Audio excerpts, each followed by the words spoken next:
Hey everybody, it's Doug Schauf with Remax Oceanside and MakeMaineYourHome.com.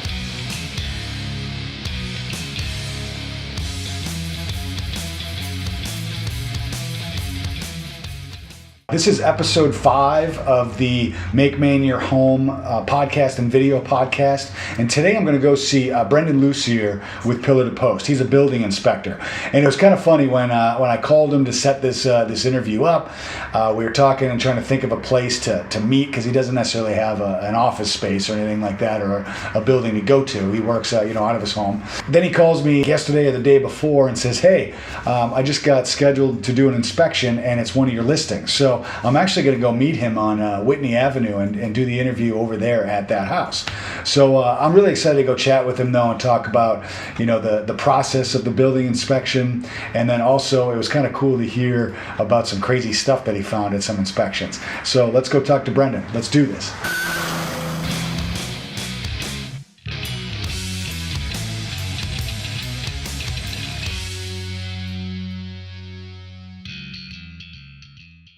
All right, I made it over here to see Brandon Lussier with Pillar to Post. He's a building inspector. Building inspections are very, very important when buying a house. So I'm excited to talk to this guy. Every buyer I work with highly recommend doing a building inspection, and then I highly recommend this guy. So anyway, thanks for coming to see me, man. Thanks for having me. Yeah, yes. It's gonna be great. So Brandon, I thought we'd get to know you a little bit before we talk about your company. Where are you from, man? Where'd you grow up? I'm from Portland, Maine. I grew up in Portland, over at the Riverton area. Nice. Born and raised here. Love it here. Yeah. So. Great. Siblings? Yes. I know you have a brother. So I got two brothers. Two brothers. Yes, okay. I got two brothers. I got a younger brother and an older brother. Oh, nice. So I'm a middle child. They both live in the area? Yep. Oh, yeah, nice. They both live in Portland, Wyndham area. So, right. Yep. Very cool. So high school in Portland? Yes, high school, Deering. Deering High School. Okay. Yep. Great. Now, after high school, did you go in the service? I did. You did? I was in the Marine Corps. Tell me about that, Marine Corps? So yeah, I had a short-lived time in the Marine Corps. Basically what happened was I got bit by a brown goose spider. Really? Oh yeah. I had severe pneumonia. I had some issues, and I had an early departure. Wow. From that. So. Where were you when you got bit? North Carolina. North Carolina? Yeah. What is this spider? Is this like? Is it? So it was in my poisonous? boot. Oh yeah. Oh yeah, really? Yeah. Holy crap. Yeah. It was in my boot. I didn't notice it. It started turning purplish, and next thing I know, I'm at the hospital. So, gotcha. Yeah. Okay. So now I can make fun of you for a spider bite? Yeah. Okay, good. Well, thank you for your service. Thanks for doing that. Yes. That sucks that you had to come back. So, like after that, did you have to just come back home, deal with all that? Yeah. So I had to deal with that, rehab for a couple months, and it tore away some ligaments in my foot.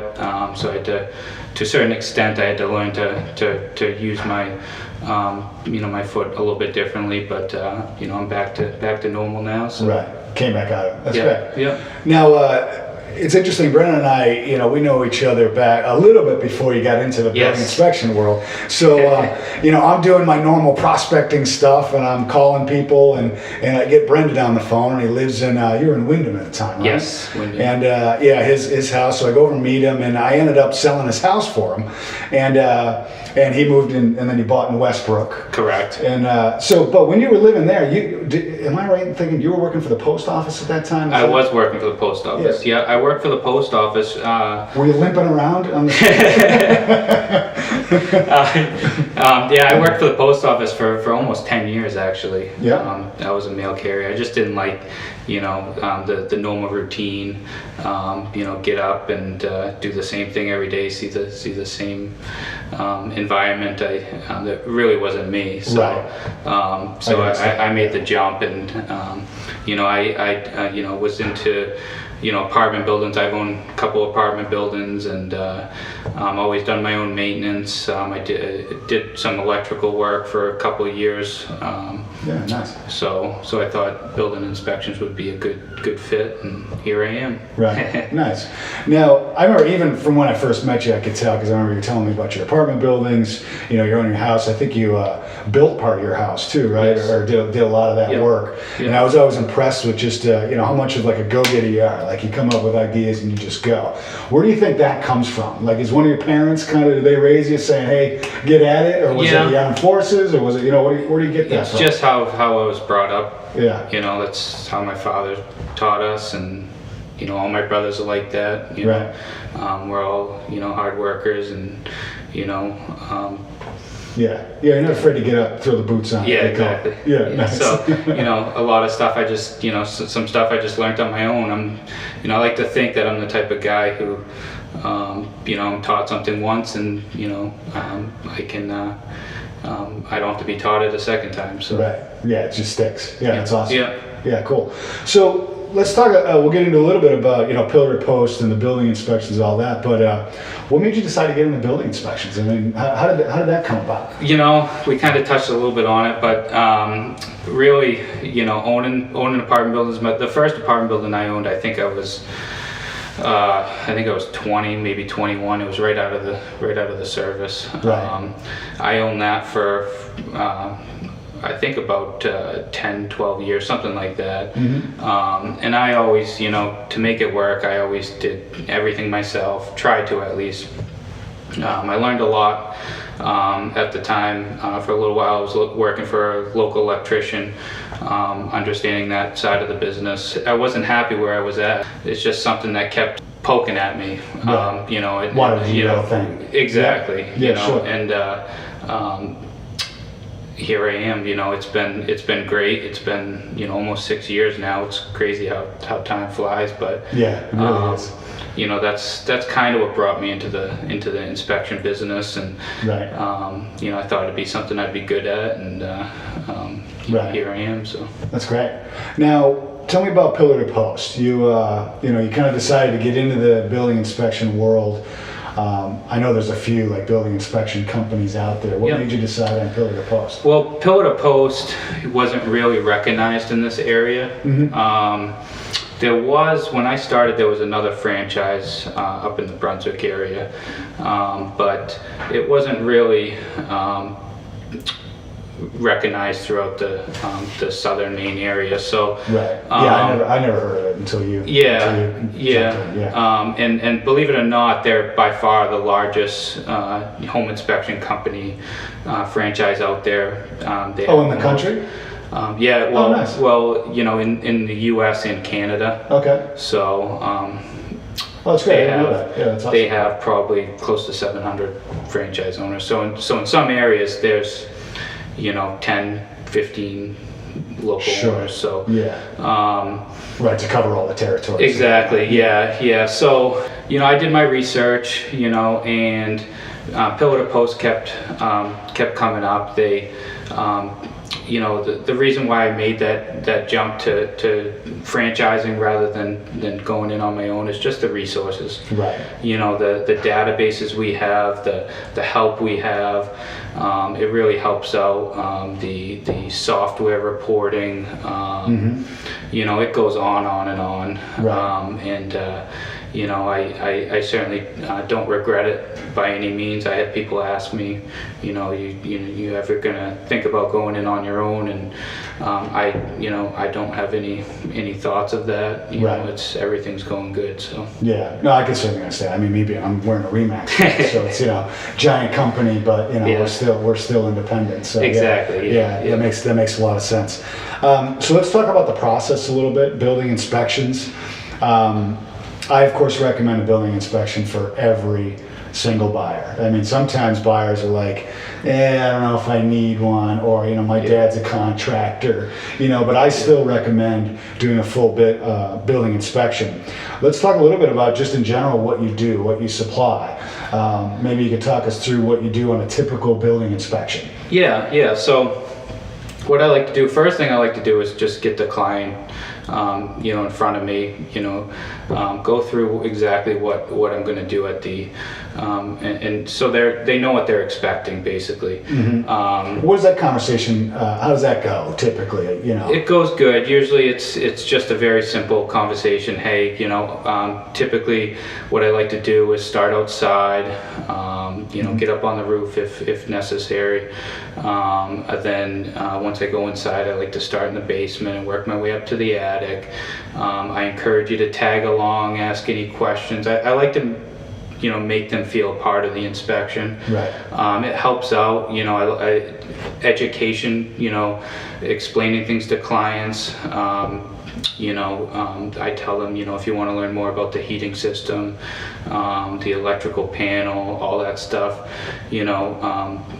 now's your time to ask Right. questions. Yeah, this is the time to go through that. Yeah, so it's not just, the building inspection, the big part of it is the condition of the house and whatnot, but it's also, it's big for, people that don't really understand everything that's going on in a house. Right. If they Sure. want to know exactly what this is or that is, Right. we make it more educational as well. So, No, that's a good point. Yeah, just to kind of learn. For some people, it's first-time home buyers. So Exactly. Yeah. Yep. You're kind of there to help educate. Yeah. Might not be what your job description is, but it happens, right? yeah. Yeah. Now, you ever have people just like follow you around every little single solitary thing? Oh yeah, I mean, yeah. And I, to be honest with you, I like that. I encourage that. Okay. I like that. I've done inspections for general contractors that have been doing building houses for 30, 40 years. I've done inspections for engineers, electricians, plumbers. I encourage them to tag right along. Be right behind me. Right. Ask questions. Ask questions. It just it makes the inspection go a lot smoother. Right. They feel a part of the inspection, and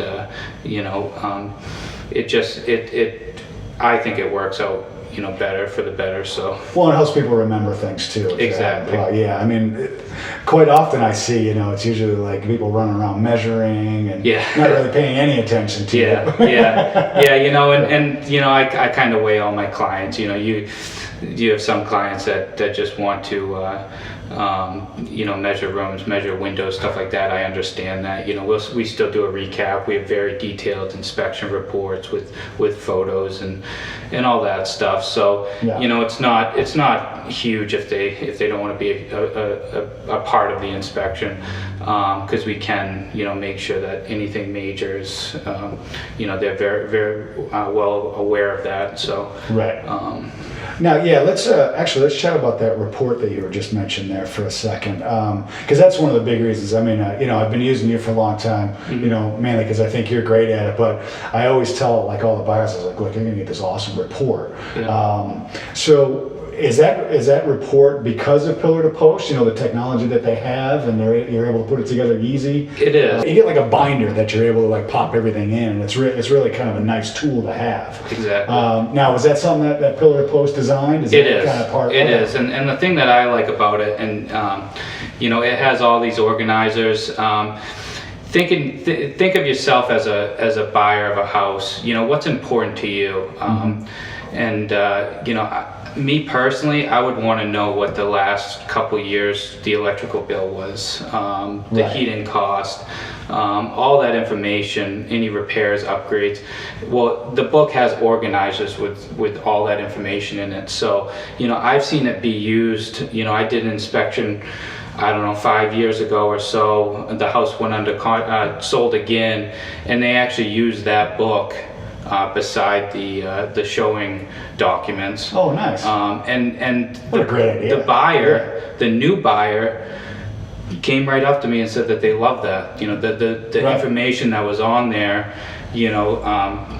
was awesome, and it made them feel a little bit more comfortable buying the home, because this was an older home. They were worried about heating costs, electricity. Yeah. So it's little things, that do help out, and those are all in the binder, cost estimate guides, stuff like that. So it's an awesome report.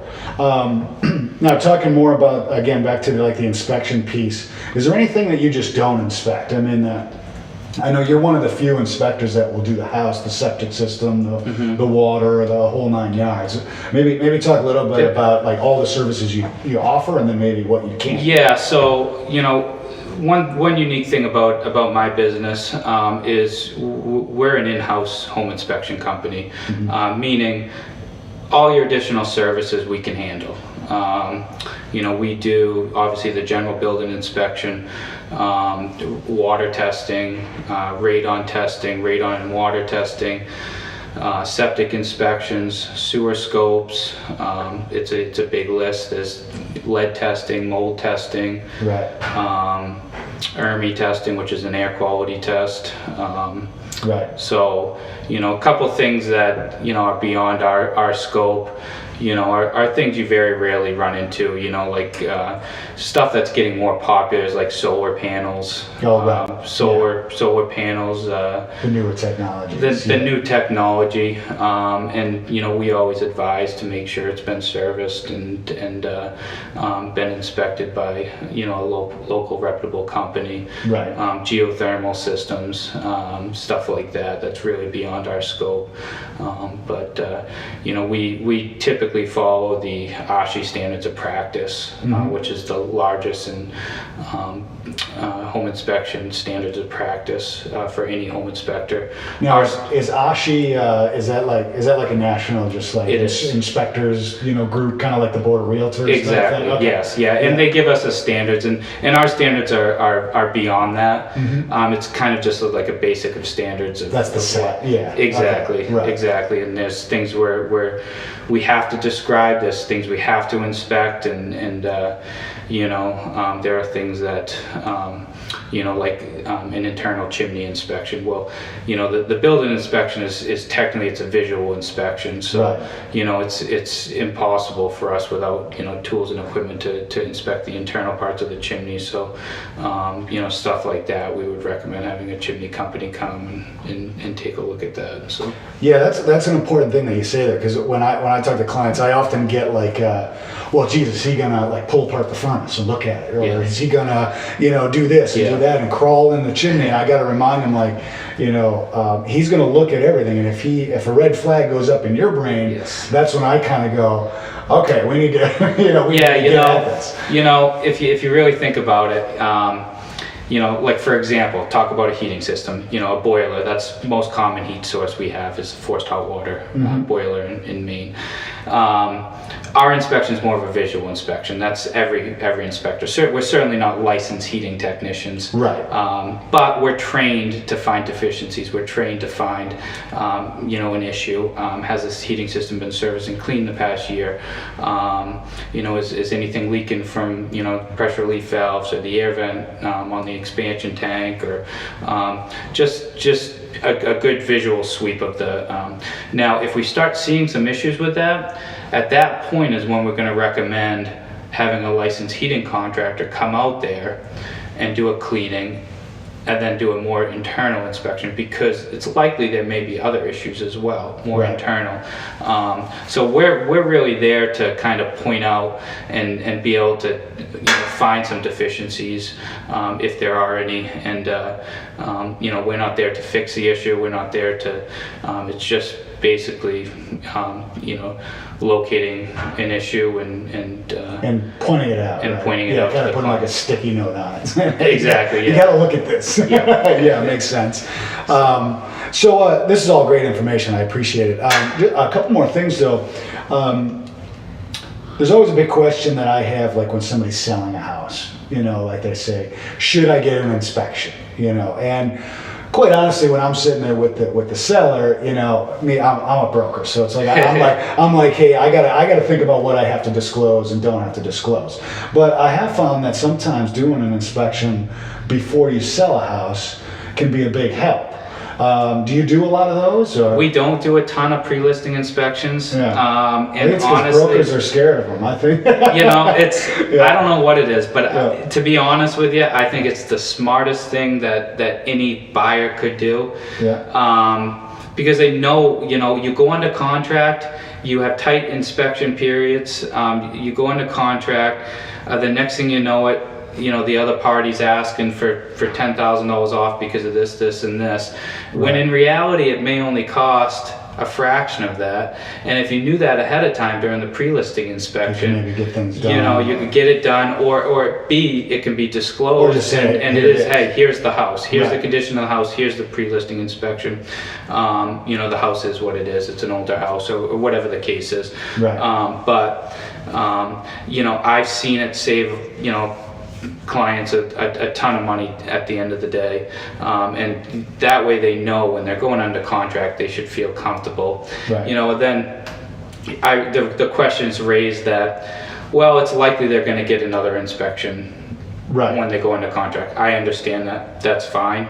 I encourage them to get another inspection. Right. But it might also make some buyers not do an inspection. It could. And go buy it. It could. I would still recommend it, but some buyers might say, screw it. Yeah. Especially if they know you or whatever. Yeah, exactly. They could say, but if they do have that second inspection, obviously every inspector is different. Mm-hmm. And I always say to everyone, I say, anything major, every inspector should pick up on. Right. A reputable company should pick up on. And that's really what you're worried about. Right. The minor stuff, the cosmetic stuff like that, really not designed to be part of the home inspection. That stuff will likely differ between right. inspector. But at the end of the day, all your major stuff should be there. And that's really what you're worried about. Yeah. You know what I mean? Yeah, I think a lot of times your inspection reports become honeydew lists. Exactly. Yeah. You got to check off the boxes there. Yeah. No, that's awesome. So even sellers should do it. I think it's a good idea. Yeah. It's just not many people jump on it. Yeah. Because as soon as I say you got to disclose everything, they start to get a little nervous. But yeah. maybe I can talk it through in a different way. Yeah. Like for example, something simple like. Let's talk about a radon mitigation system. Okay, right. Obviously we know radon is extremely common around here. Mm-hmm. Okay, sometimes you're under contract, the radon test high. Okay, well, next thing you know it, the other party's asking for $1,200. Well, if you knew that ahead of time, I'm sure, shopping around or whatnot, you may be able to get a company to go out there and do it for $300-400 cheaper, or whatever the case. Right. That's just one example. Oh, like you said before, even be able to disclose it and just say, hey, exactly. You got to account for $1,200. Yep. Yeah. Okay, that's great. So. Now, one thing I just want to touch on in case if people from away are watching this. Whenever I got people moving to Maine, the question I always get, do we need to do a termite test? Termite have you ever tested for termites? We have, and I've actually seen, I've actually had termite issues. I've had it happen twice. Really? It's extremely, extremely rare. Yeah. Both times I believe it was from imported wood. Okay. So. Right, they probably bought some creative wood from South America or something. And in reality, what is more common, are obviously carpenter ants, powder post beetles, stuff like that. Termites are extremely rare, and like I said, I think both occasions I've seen evidence of termites, what looked to be evidence of termite damage, looked to be from imported wood. So. Right. So, well, that's a good point, because that kind of goes back to you're kind of just flagging it. So you're able to kind of see if you see any damage, you'll say, hey, we need to check for these or test exactly. or whatever. Exactly. Okay. Yeah. Yeah. Good. Well, this is awesome, man. One last thing. What's the craziest thing you found?